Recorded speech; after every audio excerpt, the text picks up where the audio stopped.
होता है उसमें किसान अपने जो उपज है उसको बेचे, उसके लिए किसानों को एक बहुत बड़ा अधिकार दिया गया है। आप देखेंगे कि भी बहुत सारे कानूनी अधिकार भी किसानों को इसमें दिया गया है। समर्थन मूल्य तो विजय जी, सुरक्षित है। समर्थन मूल्य तो छत्तीसगढ़ में एक ऐसा शेगुफा बन गया है कि चुनाव के दरमियान जो धान का कटोरा कहे जाने वाले छत्तीसगढ़ के किसानों को समर्थन मूल्य का लॉलीपॉप थमा दिया जाता है, और उसके बाद समर्थन मूल्य का जब जिक्र आता है तो ये कह दिया जाता है कि केंद्र सरकार ही नहीं बढ़ा के दे रही है, हम कहां से देंगे। ये तो देखिए, उनके घोषणा पत्र को आप पढ़ा है मैंने देखा है। उन्होंने कहा 2,500 में खरीदेंगे धान हम। उन्होंने कहा कि रमन सिंह ने 2,200 में खरीदे तो हम तो 2,500 में खरीदेंगे, लेकिन वो भी स्थिति हमने देख ली। नहीं, रमन सिंह जी ने कभी 2,500 की बात नहीं की। भूपेश बघेल, मैं कह रहा हूं विजय जी, बोनस की बात की थी। विजय जी, मैं कुछ और कह रहा हूं। मैं कह रहा हूं कि भूपेश बघेल ने यह वादा किया मंच से कि अगर रमन सिंह 2,200 रुपए में धान खरीद रहा है किसान का, तो मैं 2,500 में खरीदूंगा, ये कहा मंच से। वो तो अभी बात है, लेकिन बावजूद इसके ऐसा नहीं हुआ। आप चुनावी, सुनील जी, आप चुनावी घोषणा पत्र की बात करें तो अपने घोषणा पत्र में हमने कहीं नहीं डाला है कि हम 2,500 में धान खरीदेंगे। नहीं, आपके घोषणा पत्र की बात नहीं कर रहा मैं विजय बघेल जी, आपके घोषणा पत्र की बात। पार्टी ने कहा है कि हम अधिकतम मूल्य देंगे। समर्थन मूल्य के बाद हमने 300 रुपया का बोनस देने का वादा किया था, हमने 300 रुपया बोनस दिया। लेकिन वही अभी भूपेश बघेल जी की सरकार है, उन्होंने अपने घोषणा पत्र में 2,500 की बात की है, और अभी देख रहे हैं कि किस्त वाइज किसानों को पैसा दे रहे हैं।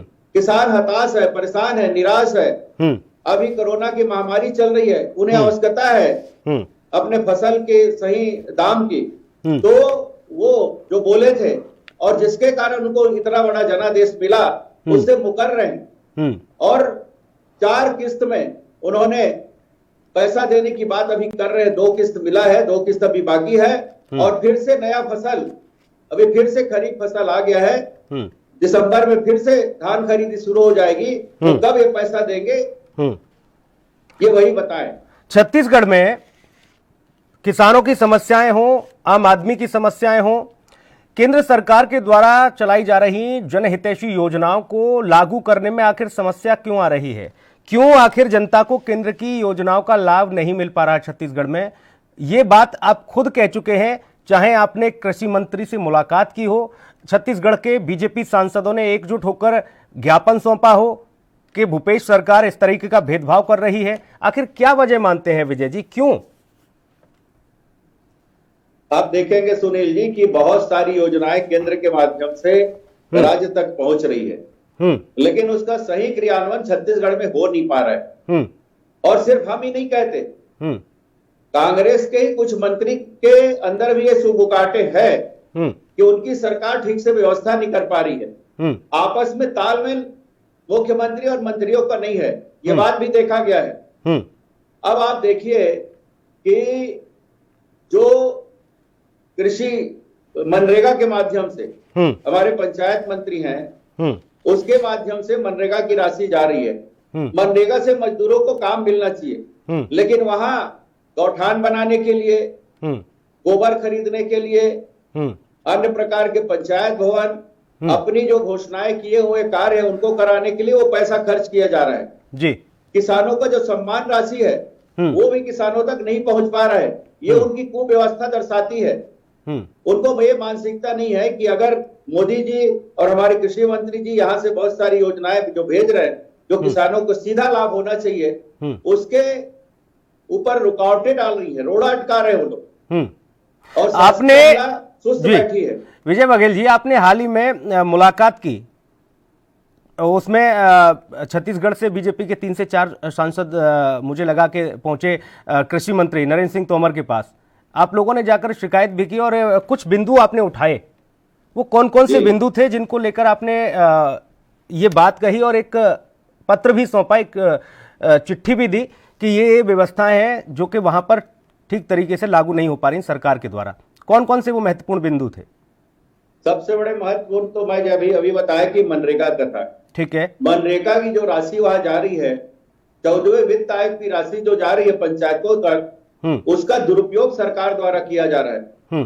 14 वित्त की राशि से जो मूलभूत सुविधा के लिए होती है गांव के लिए, उसमें गौठान बनाए जा रहे हैं, पंचायत भवन बनाने जा रहे हैं, जबकि उसके लिए अलग से मत राज्य सरकार के पास होता है। लेकिन इनके पास, इनका खजाना खोखला है, इनके पास राशि नहीं है, राजस्व की कैसी व्यवस्था किया जाए, इनके पास कोई रणनीति नहीं है।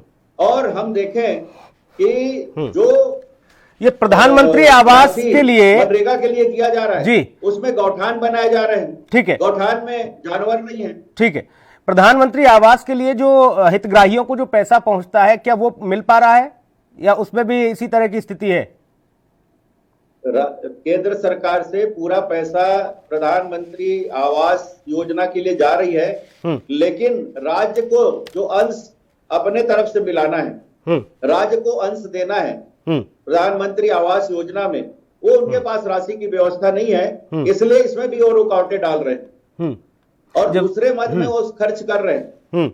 मैं तो बहुत सारे मंत्रियों से, जैसे हमें जल शक्ति मंत्री जी से मैंने चर्चा की कि जो राशि हम यहाँ जल व्यवस्था के लिए, नल, हर घर में नल और हर नल में जल की जो योजना है, उसके लिए जो राशि भेजे थे, माननीय भूपेश बघेल जी ने एक पत्र भेजा कि अभी हम अपने अंश जो मिलाया जाना है राज्य के द्वारा, वो हमारे पास व्यवस्था नहीं है, इसलिए इस राशि को हमको दूसरे मद में खर्च करने की अनुमति दें और बाद में जब हमारे पास व्यवस्था होगी तो हम इस योजना को लागू करेंगे।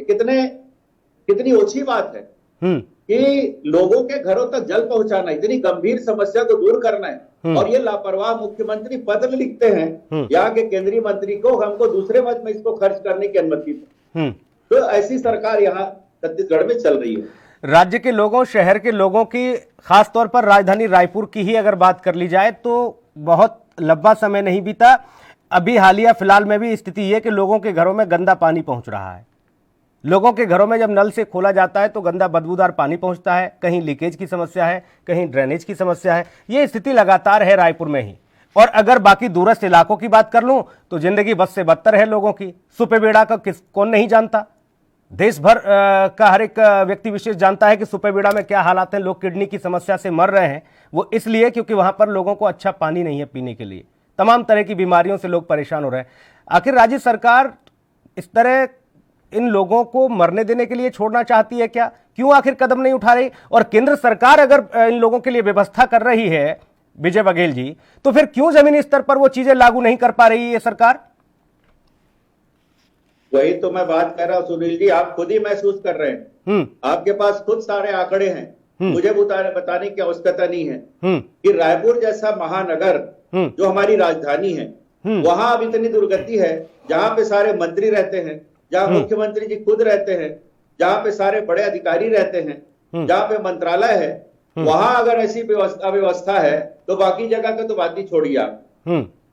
और केंद्र, हमारे जल मंत्री जी ने आज से 1 साल पहले राशि भेजी है और अभी तक उस राशि को किस तरह उसको हम योजना के माध्यम से कैसे हम उसका टेंडर करें, कैसे उसको हम जल्दी से जल्दी काम कराएं, उस पर ध्यान नहीं है सरकार की। पैसे की कमी नहीं है। हम लोग सभी सांसद, हम लोग अपने कर्तव्यों का निर्वहन कर रहे हैं। हम तो हमेशा बोलते राज्य सरकार को, आप योजना बनाइए और हम आपके साथ जाके माननीय प्रधानमंत्री जी और सारे विभागीय मंत्रियों से हम निवेदन करेंगे, आपके साथ हम स्वयं जाएंगे।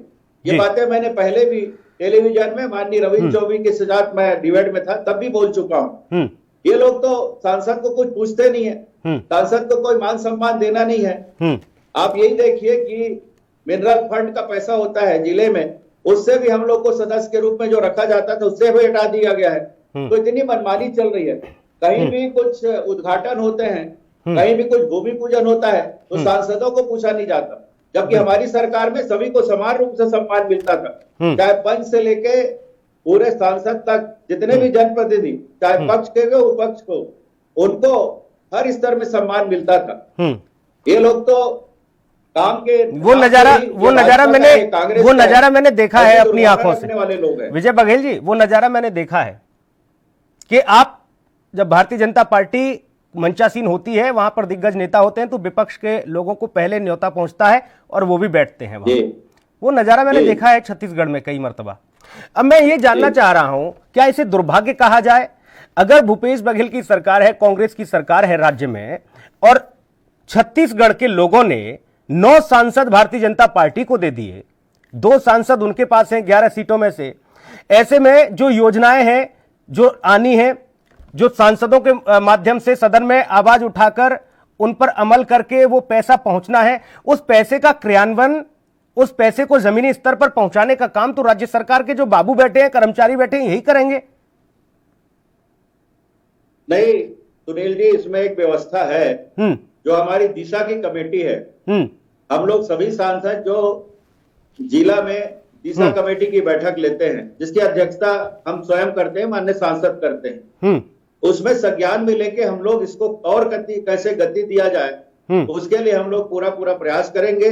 क्योंकि कोरोना महामारी के कारण 8-9 महीने तक ये बैठकें नहीं हो सकी है, इसलिए थोड़ी अव्यवस्था है। लेकिन हम छत्तीसगढ़ की जनता को आपके माध्यम से पूर्ण विश्वास दिलाते हैं कि हम लोग सभी सांसद, अभी भी हम लोग दिल्ली में बैठे थे एक साथ, बहुत सारी चर्चाएं भी हुई, हमारे मंत्री गणों से भी हम सब ने मिला, स्वास्थ्य मंत्री जी से, कृषि मंत्री जी से, जल मंत्री जी से।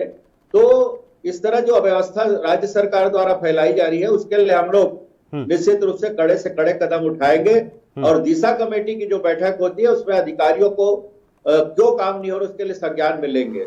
विजय बघेल जी, छत्तीसगढ़, एक चीज मैं बोलना चाहता हूं सुनील जी, बिल्कुल, छत्तीसगढ़ का दुर्भाग्य है कि छत्तीसगढ़ इन 5 सालों में 15 साल पीछे चली गई। ये छत्तीसगढ़ का दुर्भाग्य है। ये किसान का बेटा, किसान मुख्यमंत्री अपने आप को कहने वाला, ये मुख्यमंत्री अभी जो लॉकडाउन है उसमें किसानों को खेत जाने के लिए रोक रहे हैं। किसान अपने फार्म हाउस जा रहे हैं, किसान अपने खेत जा रहे हैं, उस पर भी रोक लगाया जा रहा है। और हमने निवेदन किया था अपने यहाँ के कलेक्टर से, बाकी यहाँ के प्रमुख सचिव से, कि भाई किसानी का ये बहुत पीक पॉइंट है। विजय बघेल जी, धान की फसलें हो गई है, धान फसल निकलने वाली है, अनेक प्रकार की बीमारियां आ रही है, तो कृषि केंद्र को बंद न किया जाए। कृषि की दवाइयां मिलती है, कृषि के लिए जो उपज के लिए जो भी आवश्यक चीजें मिलती है उसको लॉकडाउन में बंद न किया जाए, किसानों को छूट दिया जाए, ये हमने निवेदन किया। और शायद कल से ये शुरू हो रही है, ये मैंने अभी पता लगाया है। आज एक और आंदोलन हमने देखा, लोग दूध की दुकान का समय बढ़ाने के लिए मांग कर रहे हैं, कह रहे हैं कि सुबह जो 8 बजे तक की व्यवस्था की गई है उसको थोड़ा सा बढ़ा दिया जाए, क्योंकि दूध की दुकानों पर भी लोगों की लाइन लग रही है। पूरी तरह से लॉकडाउन है, मान लिया, अच्छी बात है, कदम उठाए जाने चाहिए, लेकिन कुछ बेसिक चीजें हैं जो उस दौर में भी, जब महामारी ने दस्तक दी, उस दौर में भी जरूरत के सामान की व्यवस्था, देश के नागरिक को कहीं आफत ना आए, परेशानी ना हो, उसके लिए कदम उठाए गए। लेकिन अभी ऐसी भी स्थिति है। लेकिन विजय बघेल जी, आपने कहा कि इन 5 सालों में छत्तीसगढ़ पीछे चला गया है, तो उसमें तो रमन सरकार भी आपने जोड़ ली। आपने कहा कि 5 सालों में छत्तीसगढ़ बड़ा पीछे चला गया, इसमें तो रमन जी की सरकार को भी जोड़ लिया आपने। नहीं, इन 5 सालों में, ये जो अभी 5 साल के लिए मिला है, 5 अच्छा, आपने भविष्य सरकार को मिला है, भविष्यवाणी 2.5 साल हो चुका है, 2.5 साल बचा है। मैं इन 5 सालों की बात कर रहा हूँ, जो 2.5 साल हो गया है जी, और 2.5 साल अभी होने वाला है, मैं उसकी बात कर रहा हूँ। नहीं, लोगों को लगा होगा कि शायद 5 साल का जोड़ दिया, तो विजय बघेल जी बड़ी बारीकी से पकड़ते हैं सुनील जी, मैं आपको बहुत बधाई देता हूँ। लेकिन मेरा कहना है 5 साल का जो समय इस सरकार को दिए हैं, कांग्रेस सरकार को, उससे 10-15 साल। लेकिन विजय बघेल जी, हम देखिए, हम उम्मीद ये करेंगे, स्वरूप दिख रहा है, उससे हम लोग महसूस कर रहे हैं। देखिए, हम उम्मीद ये करेंगे कि छत्तीसगढ़ के नागरिक को, छत्तीसगढ़ की जनता को 2.5 साल में आने वाले में कोई दिक्कत परेशानी ना हो, क्योंकि बड़ी जिम्मेदारी आप लोगों को भी दी गई है। जब आपने झोली फैलाकर मांगा तो उन्होंने टोकरियां भर भर कर दिया। इस बात में कोई अतिशयोक्ति नहीं। बाकी चाहे फिर छत्तीसगढ़ को लेकर किसी भी तरह की राजनीतिक दलों ने अपने अपने स्तर पर प्रयास किए हों, लेकिन जब छत्तीसगढ़ का मतदाता एक बार ठान लेता है कि बस मुझे इसको सुशोभित करना है, तो फिर करना है। फिर चाहे तमाम जोगी जैसे लोग, अजीत जोगी जो छत्तीसगढ़ के पहले मुख्यमंत्री रहे, वो अपनी पार्टी खुद लेकर आए, लेकिन नहीं चलने दी गई उनकी। और छत्तीसगढ़ को अगर भौगोलिक परिस्थितियों और विषम स्थिति परिस्थितियों को देखूं तो बड़ी समस्याएं हैं। छत्तीसगढ़ वो राज्य भी है जो देश को तमाम तरह की खनिज उपलब्ध कराता है, लेकिन कई समस्याओं से ग्रसित भी है। एक नक्सल बहुत बड़ी समस्या। विजय बघेल जी, सुनील जी, आपने बहुत अच्छा विषय भी लिया। निश्चित रूप से छत्तीसगढ़ के विकास और तरक्की के लिए बहुत बड़ा रोड़ा है नक्सली जो समस्या है। लेकिन हमारे सरकार में, डॉक्टर रमन सिंह जी की सरकार में धीरे धीरे उस पर हम लोग आगे बढ़ रहे थे। सरगुजा की समस्या दूर की, सरगुजा निर्मूलता, नक्सली मुक्त संभाग बन चुका है। इसी अब बस्तर और कुछ राजनांदगांव के कुछ हिस्से, ये इसमें नक्सली मूवमेंट बढ़े हैं। लेकिन आप पिछला रिकॉर्ड आप देखिएगा तो डॉक्टर रमन सिंह जी की सरकार में इसमें और यहाँ केंद्र के सहयोग से ये मूवमेंट बहुत अच्छी तरह चालू हुआ था, जिसके कारण नक्सलियों में दहशत थी और नक्सली पीछे हटते जा रहे थे। आंध्र के कुछ लोग लीडरशिप करते हैं नक्सलियों का, और वहां के लीडरों को अगर हम यहाँ से खदेड़े, यहाँ से भगाएं, उस रणनीति में हमारी सरकार काम कर रही थी। लेकिन जैसे ही कांग्रेस की सरकार आई, जहां पे नक्सलियों को संरक्षण दिया जाता है, और ये जो बस्तर में बहुत बड़ी जीत हुई है नक्सलियों के संरक्षण के कारण हुई है, तो कांग्रेस हमेशा से नक्सलियों को देखिए विजय जी, पक्ष में रखने की एक रणनीति बनाते हैं। एक वरिष्ठ सांसद हैं आप और तमाम सारी चीज़ों को बखूबी समझते भी हैं। मैं भी आपके लिए कहूंगा कि सदन में जनता की आवाज़, जनता के हक हुकूक की आवाज़ को आप बड़े अच्छे से उठाते हैं। लेकिन अगर आप ये कह देते हैं कि बस्तर में इसलिए मैंडेट मिला कांग्रेस को कि नक्सलियों का समर्थन था, फिर आप ये बात मत कहिए कि रमन सिंह की सरकार के टाइम पे नक्सली पीछे हट गए थे या हमने उन्हें रोकने में हम कामयाब रहे थे। फिर कैसे ये चीज़ें दोनों हो जाएंगी? विजय बघेल जी। नहीं, आप रिकॉर्ड देखिए सुनील जी। मैं तो स्वयं वहां इस विभाग का 2008 से 13 तक गृह मंत्रालय में संसदीय सचिव था, तो मैंने महसूस किया है। मैं खुद दौरे करता था, मैं खुद जाता था, और ये आज के और कल के कंपेयर में अपन देखें तो आपको वो जानकारी लगेगी। और समय नहीं है, नहीं तो मैं भी वो आंकड़े आपको बताता।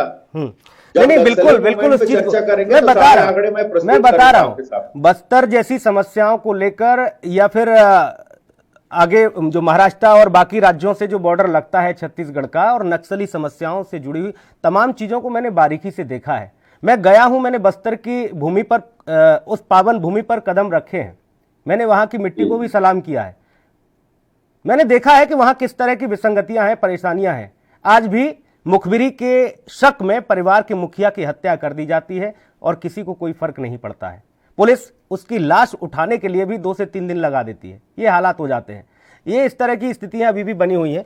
तो वो सारी चीजें तो हैं ही, क्योंकि मैंने एलेक्स पॉलन मैन को भी देखा जब उनका अपहरण हुआ, किडनैप हुए, और उसके बाद और भी तमाम बड़े जो विस्फोटक और तमाम सा टिफिन बम लगाकर जब जवानों को उड़ाने की कोशिश की गई, वो भी हालात देखे। रायपुर का वो भी देखा जब पिलिया की स्थिति बनी। मैंने अखोड़वा कांड भी देखा, मैंने गर्भाशय कांड भी देखा।